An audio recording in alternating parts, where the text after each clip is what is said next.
Back on the nation at 5 with news just coming through. A storm has erupted across the country over the BBC documentary around the 2002 Gujarat riots, with political outfits who have been wanting to bait Prime Minister Narendra Modi, going back to this entire failed Bogian obsession, that is the 2002 Bogie. Despite the Supreme Court verdicts, after the reports of stone pelting in the campuses at JNU, a high-voltage drama has erupted at the Jamia Millia Islamia University over the screening of this entire docu-series. The Delhi police has detained 4 student activists of the SFI. The detentions come after the Jamia administration issued a notice asking students to refrain from screening this documentary. Meanwhile, security personnel and drones have actually been deployed outside the university campus. Remember, the centre has blocked screenings of the documentary under Rule 16 of the IT rules. Shireen now joins us. Shireen Elizabeth is right outside the Jamia Millia University. Shireen, what's the situation on ground? Well, before... At the moment, around 3 students have in fact been detained who were belonging to the SFI Jamia unit. So overall, since morning, around 7 students have in fact been detained who were planning to screen the BBC documentary. Let me go straight across to Shahir over here, who is one of the SFI unit member.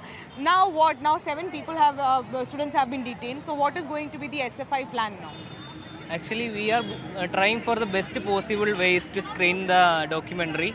If there is such a possibility, even tonight we are yet to decide the decision. So if there is any possibility, we'll go on with the screening of the documentary. That's You have seen the kind of violence that happened in JNU last night. The INB ministry has blocked the documentary. What is the need for the SFI or the JNU students at the moment for this, forceful screening that you're seeing? Actually, as every student organization is saying, it's a matter of right to freedom of expression and right to freedom of speech. If the government is curbing the basic right, we have to struggle. We have to struggle a lot for attaining all the rights. So that's the main intention behind the screening of this documentary. And if of speech the Jamia administration and freedom of expression argument coming to the fore, Shireen, we've got documentary,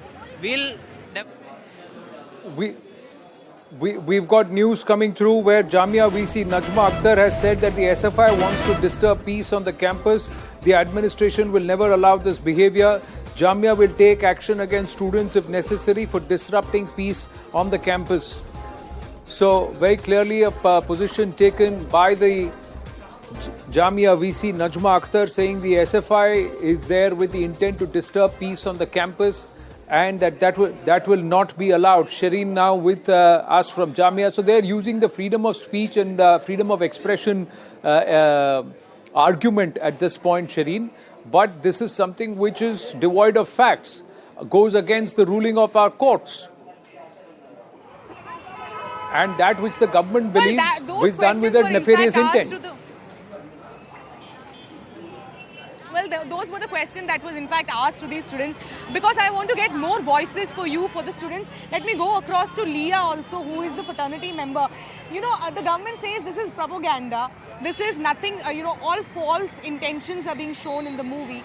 But why is it that the SFI still wants to, or the fraternity member that you belong to, still wants to go ahead with the screening? Because the ruling party of India currently is the whole BJP government. They are trying to hide every fact about what has happened. They have done a lot back in history. So we know, we have read a lot of books and we know what has happened. So you believe this documentary is not a propaganda? Ask her, has she read the Supreme Court judgment? Not at all. It's just a documentary form of the Point is it's the Supreme Court judgments that they are going against. Law of the land. We have seen the apex court, the Supreme Court.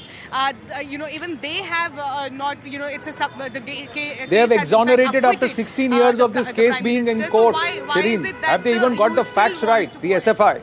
Because we are students of Jamia, we know what has happened. We study all these things in our So syllabus. what did the court rule? Does she have the ruling of the honourable court? I don't want to get into an argument with students who are pushing a political narrative. But Shireen, the simple question is, have they read the court judgment? A case that's gone on for 16 years. The SIT has exonerated Prime Minister Narendra Modi, who was the then Chief Minister. The Supreme Courts have found no grounds. They have actually said that it was done with an ulterior motive and a devious design as part of their judgment. judgment by vested interests and disgruntled officials. This is what, and they had actually said that these people should be acted against and an inquiry should be conducted and action should be taken against them for false propaganda and spreading misinformation. That's the top court's judgment. So do the student, the SFI not respect that, and does this documentary carry that docu-series? That's the point. That's why this documentary was banned, because it was said that it came with a very, very devious intent and a propaganda machinery. That's what it was. That's why under Rule 16 of the IT Act, the government banned it, or the INB ministry has said that this docu-series should not be publicly broadcast or screened. Moving forth from this, to yet another news break, ladies and gentlemen. We are getting you the inside details of the plot behind this BBC docu-series. As top intelligence sources are revealing, a Pak hand. And once again, it's the propaganda wing that comes through. Pakistan pushing an anti-Modi campaign ahead of the G20 meeting in New Delhi. Bilawal Bhutto elevated as Pakistan's key figure in the Kashmir campaign. Bilawal Bhutto, ironically, has got an invite for the SCO meet in May. Bilawal Bhutto targeted Nawaz Sharif for being pro-Modi. The DGISI, Lieutenant General Nadeem Anjum, has close ties with Asif Ali Zardari. The DGISI facilitating Bilawal Bhutto to raise Kashmir issue and the Kashmir bogey, the K narrative across the globe. Pak military operating a special anti-India propaganda cell, and the Pak Army media cell operates over 250,000 fake social media accounts. Report suggests the ISI provided material to the BBC for this docu-series. The ISI issued a directive to Pak media to actively air the docu-series. Top PPP source claims party has also close ties with the Congress party in our country. The PPP source claims it is working with the Congress on track 2 anti-Modi diplomacy. The PPP source claims Bilawal Bhutto is in close contact with top Congress leaders. So serious allegations now coming through, and serious information about nexus and why these lines are similar and they're being parroted. Tushar Gupta, senior editor, Swarajya, with us, and Ambassador Rajiv Dogra, former diplomat, also with us. Ambassador Rajiv Dogra, this propaganda war, info war being waged, but why rake up 2002 again, despite the entire thorough legal process, the vetting, the investigations, and multiple agencies and also the courts of our country exonerating those who the narrative spinners believe should be the prime accused? In fact, that is the question that must be asked repeatedly. Why has BBC decided to broadcast this documentary at this stage, 20 years after the entire issue had been examined, as you said very rightly, by the top court of India, Supreme Court of India, and they have come to a decision which must be respected. So, number one, BBC in violation of a legal judgment that has been made in this country. Second, British have been well known throughout history and presently for their deviousness and duplicity. So I'm not surprised about the timing of the documentary, because they wanted to have the maximum ill effect just before 26th January. Other thing is that perhaps they also wanted to embarrass their own Prime Minister. He's just taken over, Rishi Sunak has just taken over as Prime Minister, and soon after that, they are putting out this documentary probably without his knowledge.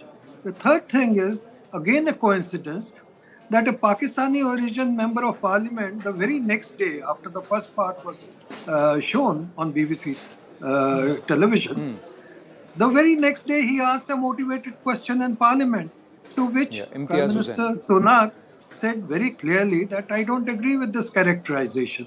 So obviously BBC's motivation was twofold.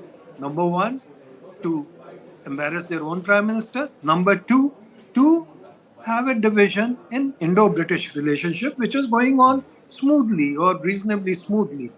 But the larger question is that if they are so keen on investigating issues which are long past, why didn't they take care of the British crimes in Iraq? Or why didn't they take heed of Prince Harry's statement that he killed 24 civilians in Afghanistan because he wanted to remove some chess pieces from the chessboard? Like Prince Harry, many other Britishers would have killed innocent Afghans, like in a playful manner. So has any BBC series been done on that? So I think what we are seeing is hypocrisy of the lowest order or the highest order, as the case may be. The second thing is their Prime Minister, David Cameron, a couple of Yes. years back when he was the Prime Minister, he said multiculturalism is dead in Britain. So if multiculturalism is dead in Britain, what right do they have to question a country which has thriving multiculturalism, not just this Yes. year or in 2002, but for centuries altogether? And that multiculturalism is not dead, it is thriving. Point well made, Ambassador Rajiv Dogra. Tushar, your point of view? And such is the exuberance of youth that they'll come on camera and they say, we have read all the books, we know what kind of dictatorship we have for a government, but they will not read the Supreme Court judgment, which is the most important document in the last 20 years when it comes to the 2002 riots. They've not read it. And such was their confidence when they were speaking to one of your colleagues on camera that we've read the book, so we know. And my thought is that this documentary, beyond its political futility, is now going to be peddled by the usual foot soldiers, be it in some universities, be it some radical elements, be it by the likes of PFI, to create a law and order situation in India. Clearly, they have nothing against the Prime Minister or this current government when it comes to corruption, when it comes to economic growth or welfare. So now they are raking up an old issue. They want to discard what the law of the land says, what the apex court of the land says. They want to discard everything. They want to put a documentary together, a fake narrative, and they want to use innocent foot soldiers like the young kids in universities and probably create a law and order situation. That is where my worry is. And also the Jamia, one of the Jamia professors, or rather the chairperson, has already said that this is going to disturb the discipline on the campus. Now people are looking through it, that this is not about a political statement. This is not about, talking about actual events that happened during 2002. This is about creating a law and order situation. And this needs to be dealt with very, very strictly. And with a hard hand, because they are planning anarchy, and that's why drones are there. 7 students have been apprehended, and no ruckus will be tolerated, is what the Jamia Millia VC has very clearly said. Ambassador Rajiv Dogra and Tushar, thank you very, very much. I have run out of time. We've got a lot of ad breaks to cover up on The Nation at 5 this evening. So I'm compelled to take a very short break. The final segment after this break. Stay with us, please.